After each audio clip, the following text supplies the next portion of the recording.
크기를 갖는 물체의 운동은 병진 운동과 회전 운동으로 구분할 수가 있는데, 병진 운동은 운동을 간단하게 이제 기술할 수가 있었습니다. 회전 운동은 굉장히 복잡할 것 같았는데 그렇지가 않고 병진 운동에서 사용된 식을 그대로 갖다 쓸 수가 있다. 필요한 건 뭐냐면 병진 운동에 어떤 물리량이 있을 때 그것에 대응하는 회전 운동의 물리량이 무엇인가 하는 것만 잘 찾아내면 된다. 이거 번역하는 거라고 그랬습니다. 그래서 운동을 기술하는 4가지 운동량에 대해서 번역하는 거 우리가 했었죠. 그런데 이런 양들이 전부 다 벡터량입니다. 벡터량이면 방향을 잘 이제 이해할 수가 있어야 되는데, 병진 운동에서는 방향이 어쩌면 직관적입니다. 그래서 직선 운동의 방향, 속도의 방향, 가속도의 방향이 직관적인데, 회전 운동에서는 어떠냐? 회전 운동에서는 돕니다.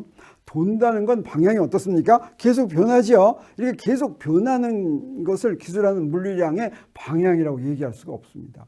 방향 얘기하면 딱 한 가지 방향으로 정해져야 됩니다. 방향뿐만이 아니라 모든 물리량이 정해졌다라고 하면 하나로 정해졌다는 뜻이 되겠어요. 그래서 여러 가지를 가지고 이제 정해졌다고 얘기할 수가 없습니다. 회전 운동의 방향이 이렇게 회전 운동 하면 이렇게 도는 방향 하면 얘기가 안 되는 것입니다. 그래서 회전 운동의 물리량의 방향에 대해서 조금 이야기하도록 하겠습니다. 먼저 병진 운동과 회전 운동 중에서 가장 간단한 병진 운동과 회전 운동을 뭐라고 얘기하냐면 1차원 병진 운동과 1차원 회전 운동이라고 하는데, 1차원 병진 운동은 이런 것입니다. 직선을 따라 움직이는 병진 운동. 직선을 따라서 움직이더라도 병진 운동이 아닐 수가 있습니다.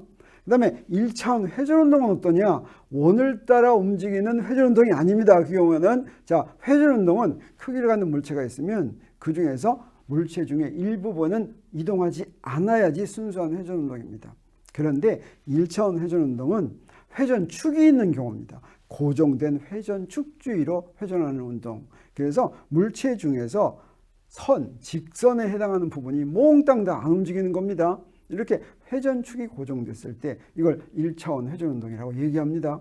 회전축이 아니라 어떤 한 점만 안 움직이고 마음대로 움직이는 회전 운동, 이것은 3차원 회전 운동이 되겠습니다. 그래서 이런 1차원 회전 운동은 고정된 회전축 주위로 회전하는 회전 운동이라고 한다면, 이것을 기술할 때 여기에서 1차원 병진 운동이 이렇게 되는 겁니다. 선을 따라 가는데 이때 병진 운동을 합니다. 이놈이 이렇게 움직이면서 선을 따라 움직이면 안 되죠. 그래서 직선을 따라서 이렇게 움직이지 않고 똑바로 가는 경우가 이 회전 운동인데, 이럴 때 회전 운동은 움직인 거리가 x라고 한다면 위치는 병진 운동의 위치는 x라고 하는 위치 하나에서, 좌표 하나에서 결정되는 것과 마찬가지로 1차원 회전 운동도 어떻게 정의가 되냐면, 여기서 이렇게 있어가지고, 이 경우에는 지금 XY 평면에서 이렇게 회전한다고 하고, 회전축을 Z축이라고 한다면 어떻습니까? 아까 전에 한 것처럼 각 세타 하나에 의해서 회전 운동하는 물체의 위치가 고정되는 것을 우리가 알 수가 있습니다. 이럴 때 우리가 방향을 어떻게 얘기하느냐?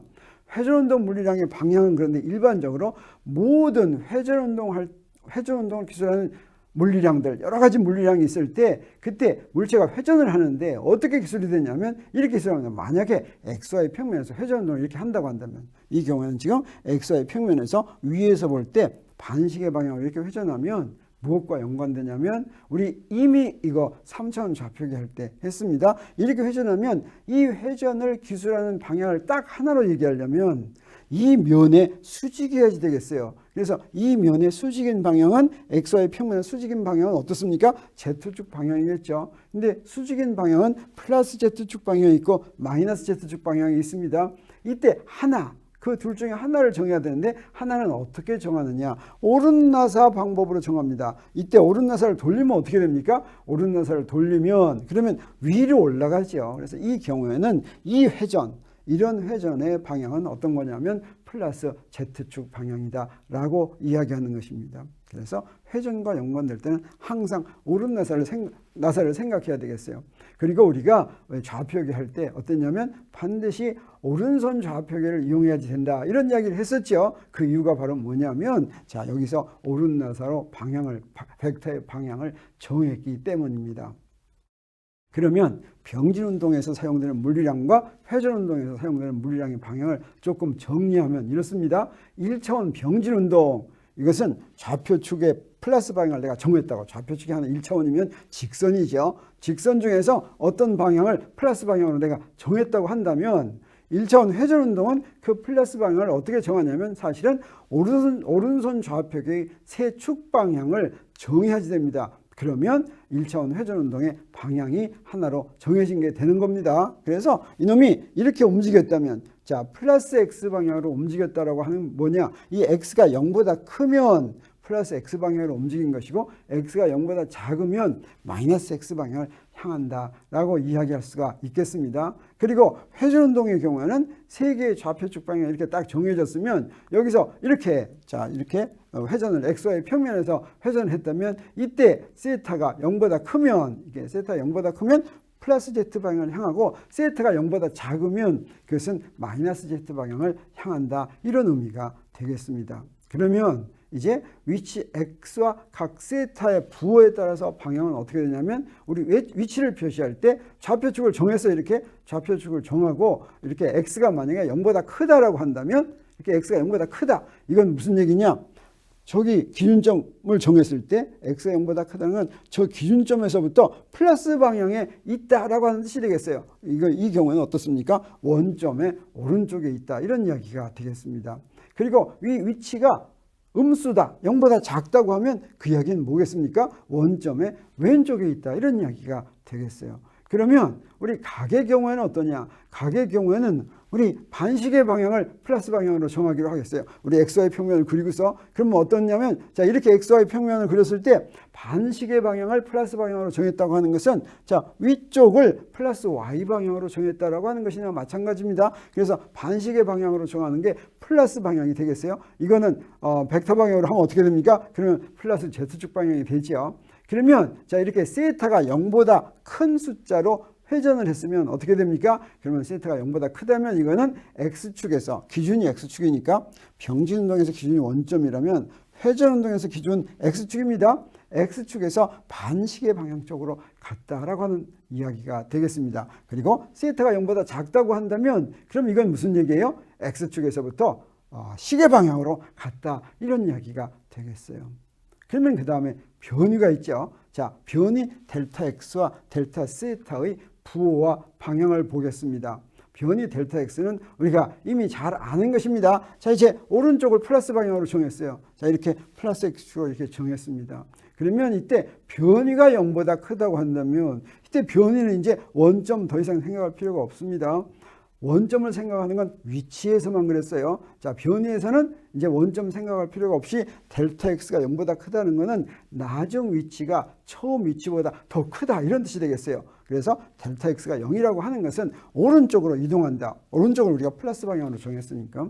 델타 X가 0보다 작다라고 하는 것은 무슨 얘기입니까? 네, 나중 위치가 처음 위치에 왼쪽에 있다, 이런 뜻이 되겠어요. 그래서 델타 X가 0보다 작다고 하는 것은 왼쪽으로 이동해서 여기서 보는 것처럼 이렇게 왼쪽으로 이동한다, 이런 뜻이 되겠습니다. 그러면 회전각의 경우에는 어떠냐? 자, 회전각은 아까 얘기한 것처럼 반시계 방향을 플러스 방향으로 정했는데 이건 무슨 얘기냐면 플러스 X축에 대해서 위쪽을 플러스 Y 방향으로 정했다, 이런 뜻이라고 그랬죠.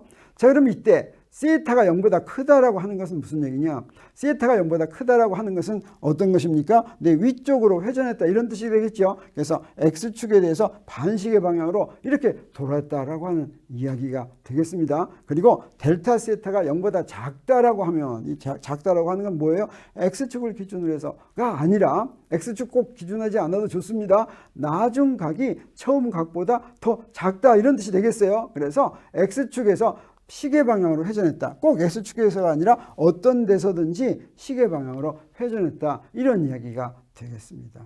그러면 이번에는 속도와 각속도를 보도록 하겠어요.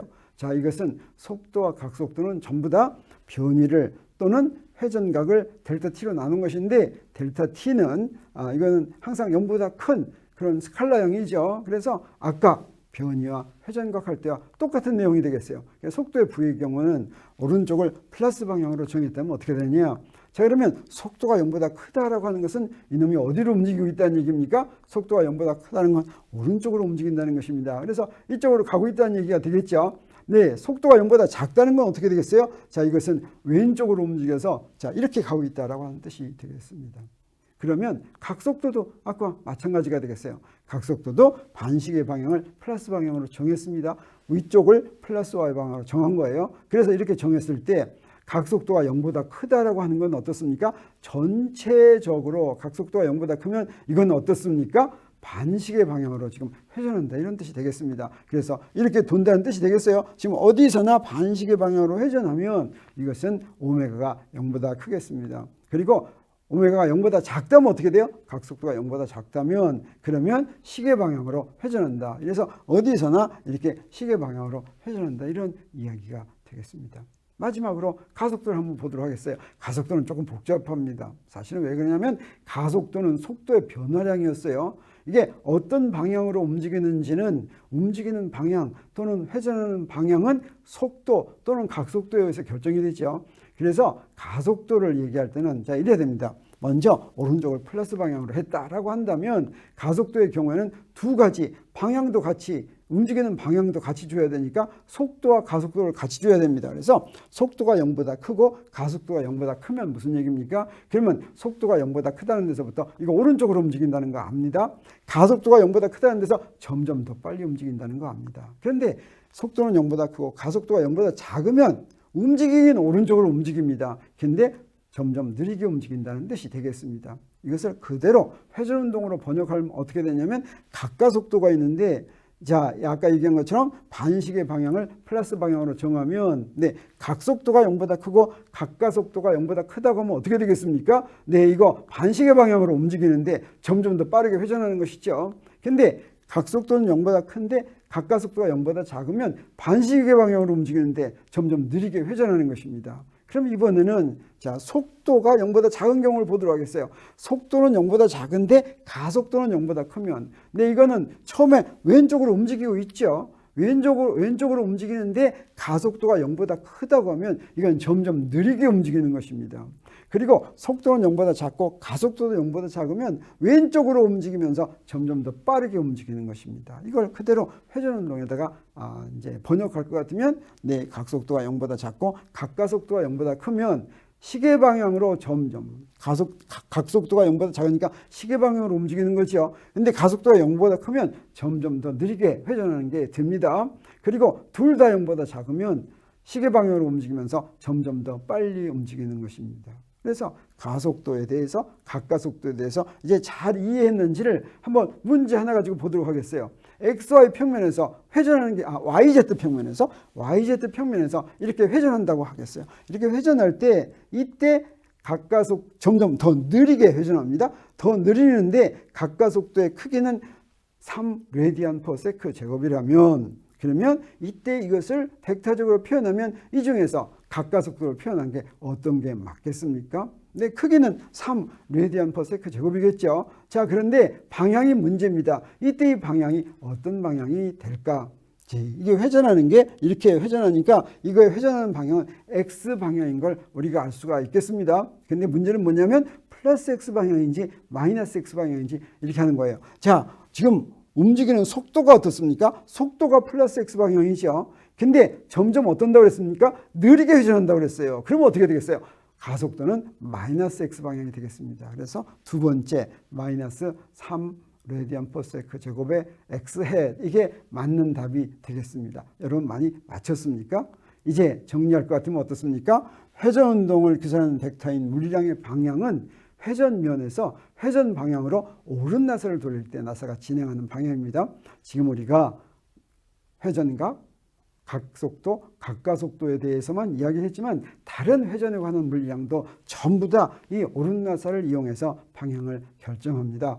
그리고 각 회전각, 각속도, 각가속도 중에서 물체가 회전하는 방향을 가리키는 물량은 뭐냐? 각이나 각가속도는 아닙니다. 무엇입니까? 회전각과 각속도가 회전을 가리켜주는 물량이다. 이것은 병진운동에서 속도와 변위가 움직이는 방향을 가르쳐준다 그랬죠. 그것과 똑같은 이야기입니다. 그래서 이제 회전 운동에서 회전을 가리키는 물량들에 대한 방향을 우리가 이제 한번 살펴봤는데 이런 것들이 잘 이해가